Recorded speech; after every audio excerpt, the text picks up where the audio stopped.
Evening, everybody. Welcome to another edition of this podcast series, Careers for Women, Trades, and Vets in Tech and Data Centers. And today, BroGav has let me clean out their house. We have three young women that are a little bit new to the industry, and I thought it would be fun and kind of flip the script a little bit and talk to some people that are starting into the industry, because I think there's some apprehension and fear for people thinking about starting, like, am I technical enough? Do I know enough things?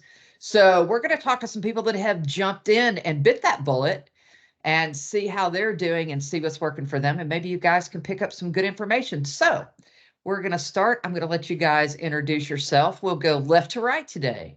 Hi, I'm Emily Seward, and I work as the Business Development Manager for BroGav Solutions.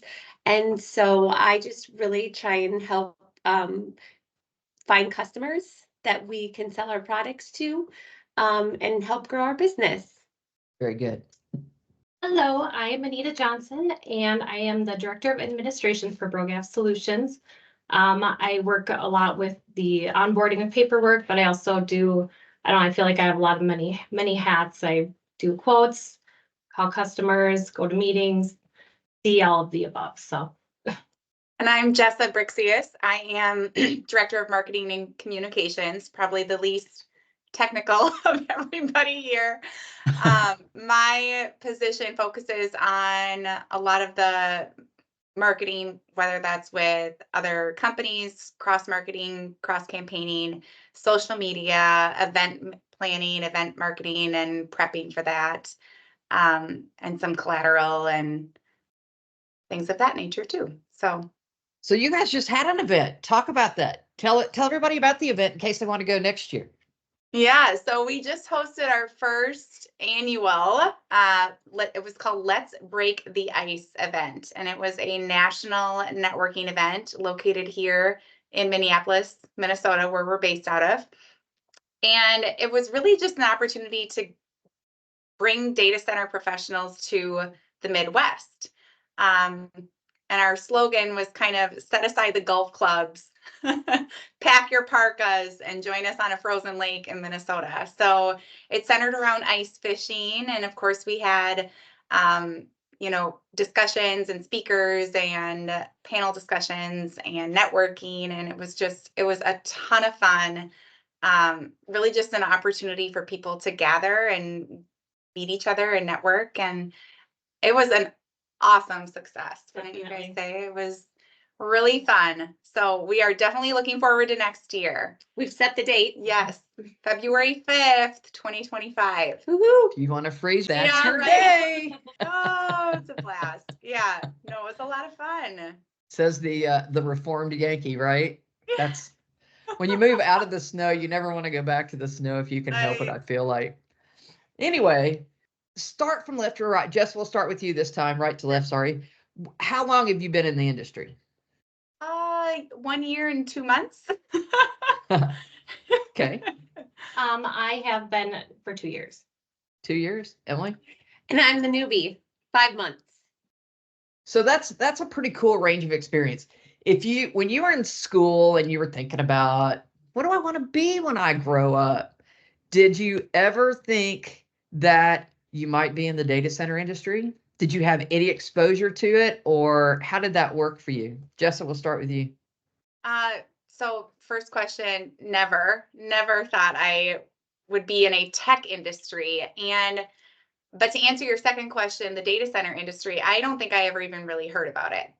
And I remember when I started in the data center industry, Selena, the CEO or CEO of BroGav, did mention that it's not a very popular industry. It doesn't get a lot of discussion. It doesn't get a lot of headway. A lot of that is mainly potentially due to the fact that they are so high security. So they're really difficult to find or to even know that they exist. But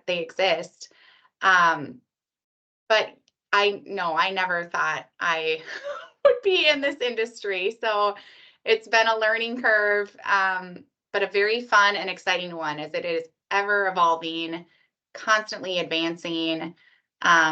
There's never any short of excitement. So I've really enjoyed it thus far.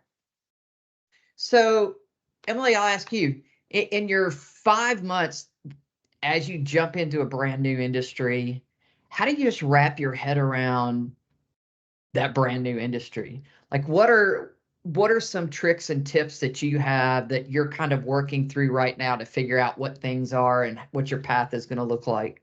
Excuse me. So Selena's been great. She's been in the industry for years. And so she's been super helpful in giving me an overview of products, all of the acronyms that are used in the industry. Um, I'm constantly learning new products every single day. Obviously, Google helps significantly, even Chat GPT, is that what it is? No, so I mean, it's just a lot of researching, technology and, coming into this industry, I didn't even know what a data center was. So learning about what a data center is and all of the components and technology and infrastructure that goes into data centers, so that I can get a big picture of what they are. And then just Brogav sells all the different products for the data centers. And so just learning the different products and using as many resources as I can. My coworkers for sure, Selena, and then of course your book as well. Oh, It's well, super yeah, helpful. I'm glad that's helping. Wasn't fishing for a compliment, but I'm glad it's helping. Yeah. And I mean, that was the idea, right? If you take a single mom, one certification is a life-changing event for them, right? It's the opportunity to earn good money in a great industry, take care of your family, feed your family very well. The hard part is nobody knows about this industry. It is definitely kind of the quiet spoke on the wheel because it's partly security, but partly because we don't really have that as a curriculum in school, right? Nobody talks about data centers. It's maybe an add-on or an elective to some other degree, but we don't have degrees that revolve around mission critical, which I think we should. But I also think, there's room for a lot of people in this industry that have nothing to do with the degree. So talk about that, maybe talk about, where were you from an education standpoint? How did you fit into this industry? How do you, did you feel like you needed to go back and get a degree, or do you feel like you're getting great information? And Anita, will start with you this time. Well, I guess I feel like this industry is open for anybody, regardless if they have a degree or not. I myself, I didn't have a degree in anything, and I'm learning every day. And yeah, I just feel like there's so many opportunities for no matter what kind of background you have, for sure. And I would agree. It doesn't matter who the teacher is as long as you're being taught, right? And being taught correctly. Right, nice. Yeah. So from I guess a Brogav perspective, let's talk about this. Let's talk about your first day on the job. Maybe we'll start with business development. Your first day on the job, your customer calls you and asks you for product X, and you've never heard of it. What do you do? Well, I don't have the answer for you, but I can certainly I can find it for you. I mean, I don't think everybody expects you to have the answer on the spot, but I think just the follow-up is important. And, I don't think, especially in this industry, you can admit that you don't know something and then you go find out the answer. I'd rather, find out what they're looking for than trying to, BS my way through answering I a tell question people all the for them. time, this is probably one of the largest ongoing apprenticeships because we don't have curriculum. So everybody learns from everybody else. We learn from our vendors. We learn from each other. We learn from our peers, what worked, what didn't work. Right. All of those I think are super helpful. And I think for those that are considering joining the industry, don't be afraid because it's also a super helpful industry. Aren't you guys finding that? Like everywhere you go, Oh, aren't yeah. people just overly Yes. happy to answer your questions? Yes. They want you to be in the industry. They want you to succeed in the industry. And so, yeah, I found right away, I, told the team, I was like, oh my gosh, everyone's so welcoming. And so, they want you to be successful in, what you're doing. And I think it's unique that we're all women as well, because this industry is Is male, not. predominantly male, dominated. Yeah. it's crazy that I think it's crazy that there's not more being taught in schools because it's critical to our everyday life.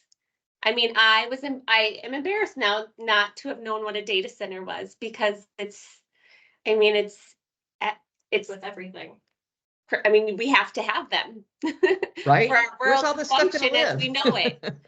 I think it's important too to recognize that whether or not you have experience, speaking from experience, whether or not you have experience in the data center industry, there are just such a wide variety and vast array of jobs in this industry that could stem from another field. For example, marketing. I do a lot of graphic design work. I do a lot of print material work, which, in a way, I'm in the data center industry. So I do need to know what products are, the general scope of a product. But my job is to market the product from a graphic standpoint, or with our Let's Break the Ice event, event planning.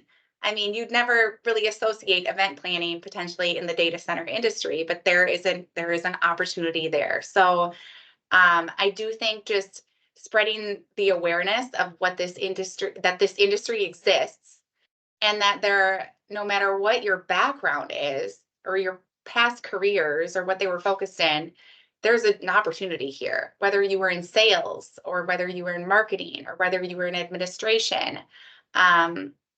There's opportunities here. In the trades, you talk about a lot of those jobs in your book too. So, but spreading the awareness of what this industry is, I think, is huge, and that there are so many jobs available here. And you make a great point. Parallel skills matter, right? It might not be wherever you're going, wherever you're looking for a job. When you think about, I think it's kind of important, and maybe that's one area where ChatGPT can actually be relatively helpful. Of course, whatever you get out of artificial intelligence, make sure you check it 100%, because you don't know what the language models are built on. So just as a caveat, right? Yeah. Mhm. But I think that's a good idea, if you start trying to figure out what some of these jobs are, because some of our job titles, data center technician, what the heck does that mean? Yeah. Right? What Mhm. does that mean to the average Joe out there that's not been exposed to the industry? And I think with ChatGPT, you can start doing some of the investigation. Give me the top 3 skills listed for all data center technicians. Give me the top, 10 resume keywords for pick a job title. And I think in that way, you can start sort of investigating some of these job titles, because you might be 100% qualified through a parallel skill like you were talking about, right? Marketing, accounting, all kinds of stuff. I mean, we have every single job in the industry that's in other companies. Right, exactly. I agreed. I think it's just intimidating, and I think a reason it's intimidating for people is because this industry is not talked about enough. So it's the unknown factor that people are weary of. And, a data center technician, I may be able to fix cars and anything under the sun, but I don't know what a data center technician does. So nope, not even going to look into that one, when in reality, it could be a great fit. So When I was And looking actually, for it, oh, go ahead.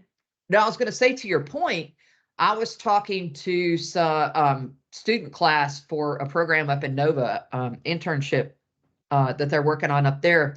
And there was a bunch of kids coming out of the electrical program, but when exposed to data center electrical terms, they completely freaked out because they'd never heard those terms before. But the things perform the exact same way and do the exact same function is something else that they're very familiar with the terms. So to your point, don't let the terms scare you. A lot of times it's just industry specific, but it's the same as it does pretty much the same as something else, right? yes, Mhm. yes.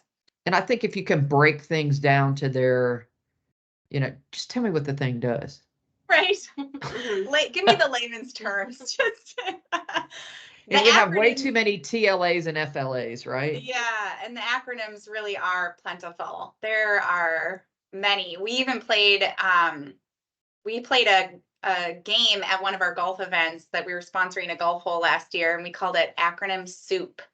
And essentially had flashcards of different acronyms in the data center industry. And I think it was a 60-second, how many can you get? We'd ask these people, and man, some of them definitely got stumped because there are a lot. I even think there's doubles of some. Yeah, there are double. Yeah. Especially in super fast recall too, right? Yeah. Nothing like a Those little were on- pressure to make it better. Those were on my desk my very first day. The acronym. The acronyms. So Got which ones started still early. stump you? What's that? I said, which ones still stump you? There's probably several. Still. Right? Don't put us on the spot, Carrie. Don't ask We're us. all in the same boat. I was looking at one the other day and I was reading it in the context of this sentence and I said, that just makes, surely they got the letters wrong, right? Because now we're at the point where we have so many acronyms that we're reusing them and they mean something completely different. So I had to look it up because the meaning that I knew didn't fit the story, but the new meaning, surprise, surprise, right? It is never-ending learning, never-ending learning. Yeah. So Anita, we'll start with you. What do you think before you started the industry? Like when you knew you were going to start this job, what were you most afraid of, only to find out that it was all in your head and you shouldn't have been as afraid as you were? I would have to say the technical aspect of it. To be honest, sometimes, reading things, it's like reading Chinese to me, but you kind of need to look back or step back and take a bigger look at it. But I would definitely say that the technical terms and not thinking I would understand it or have a grasp on any of it. What about you, Emily? I agree with Anita. I would definitely say just like technical, like the products. Just we have such a wide array of products that we sell that I was just like, how am I ever going to learn all there is to know? And I think knowing that it's just on a continuum, like it's always evolving. I mean, something that you learn a month ago might be different a month, later. I mean, it's just always changing. So I think, what Anita said, definitely like, am I technical enough for this position? Am I technical enough to be successful in this industry? So, yeah. And I think people view the term, am I technical? What does technical mean? Like, I think it just means you have the ability to absorb technology and understand it, right? Mm-hmm. And maybe maybe we all look at that differently. I don't know.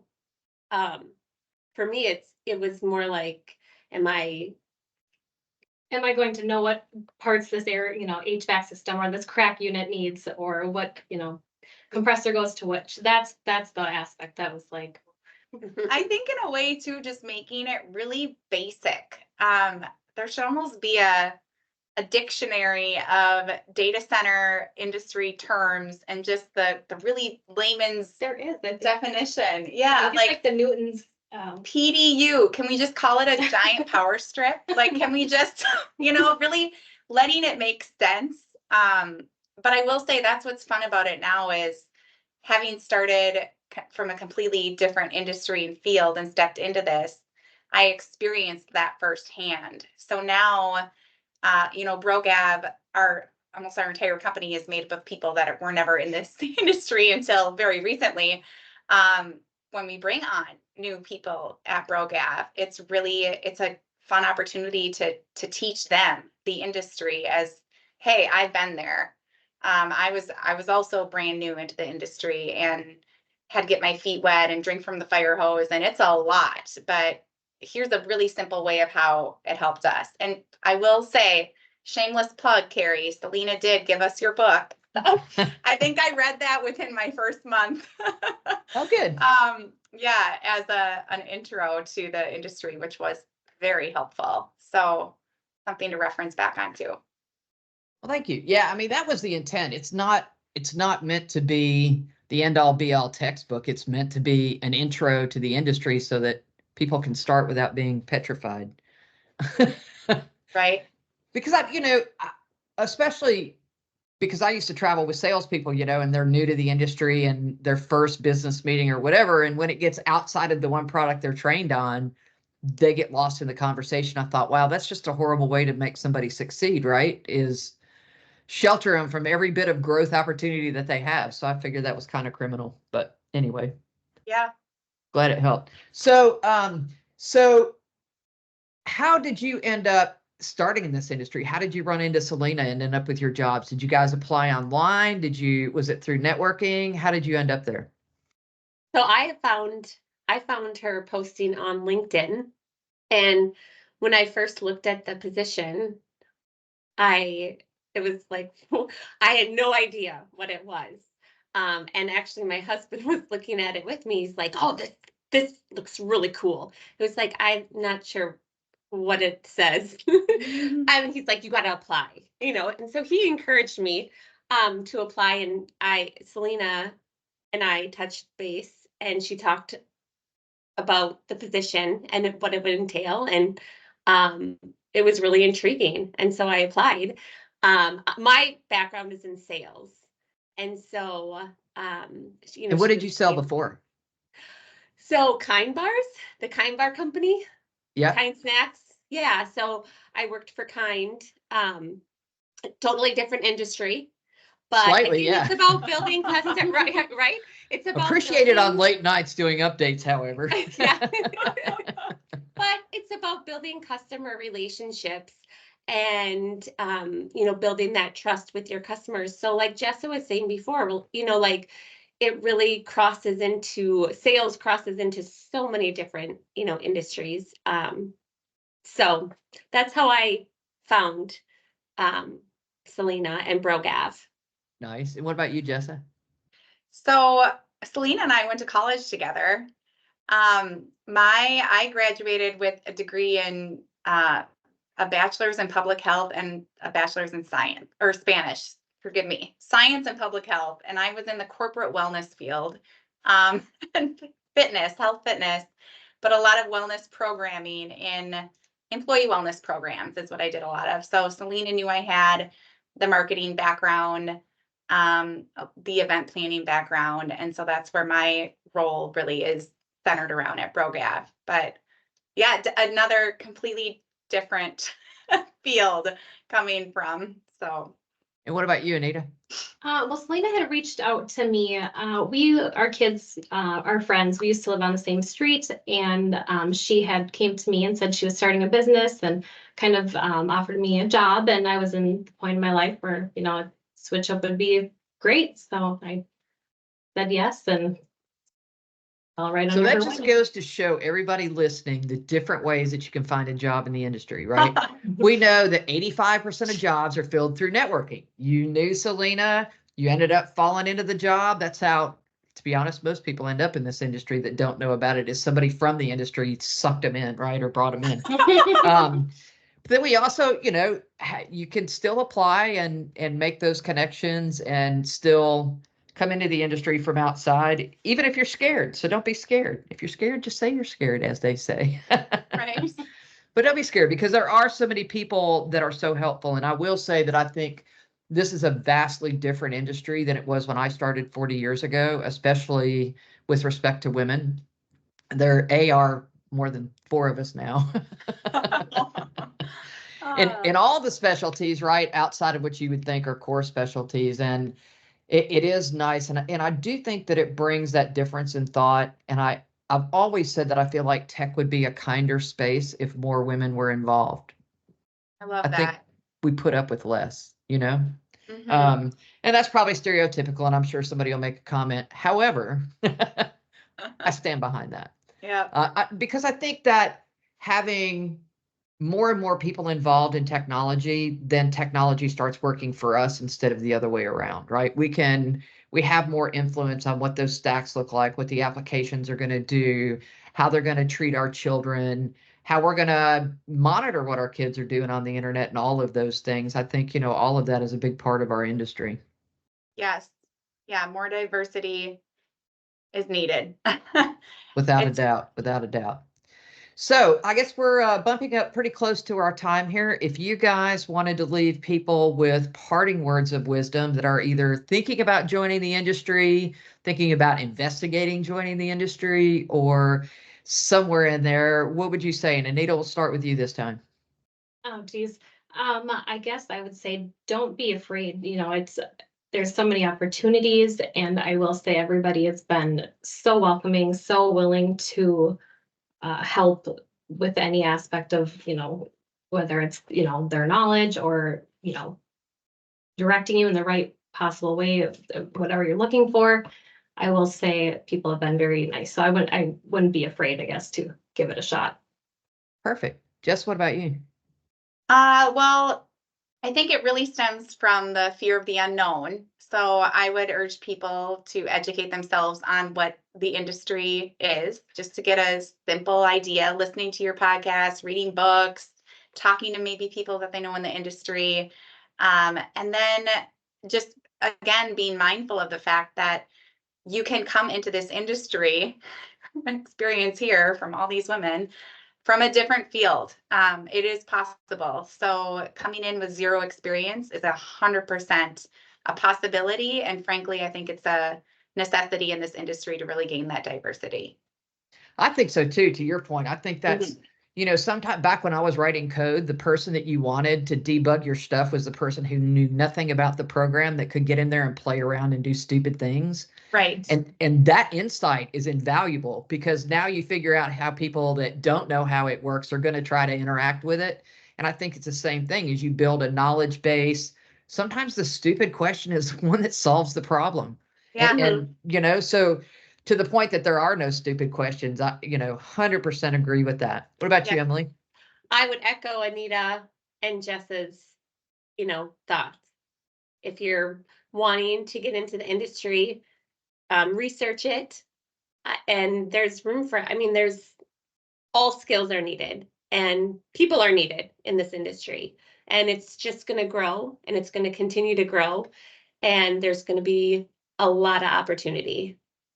It's not going I anywhere. agree. Yeah. What do they say? There's technology, morticians, and medical will never, Right. never Yeah. run out of customers. Yes, it's true. It's Correct. true. And we need more women. So if you're a woman out there, perk your ears up and get involved. Absolutely. Reach out. So I will tell you, all of your contact information will be in the podcast information. We'll have a link to BroGav if people want to learn about distribution or want to go freeze next February and learn about the industry and do some ice fishing. Be great to go check that out too. Ladies, I thank you so much for your time today. I think it's been invaluable, and I'm sure there's people that are thinking about diving into this industry. You probably just pushed them over the edge. In a good way. Thank you for having us. Thank you, Carrie. Thank you, Carrie. Thanks. Bye. For the rest of you listening, we appreciate you listening, and we look forward to having you on another edition of this podcast series. Thanks. Have a great day.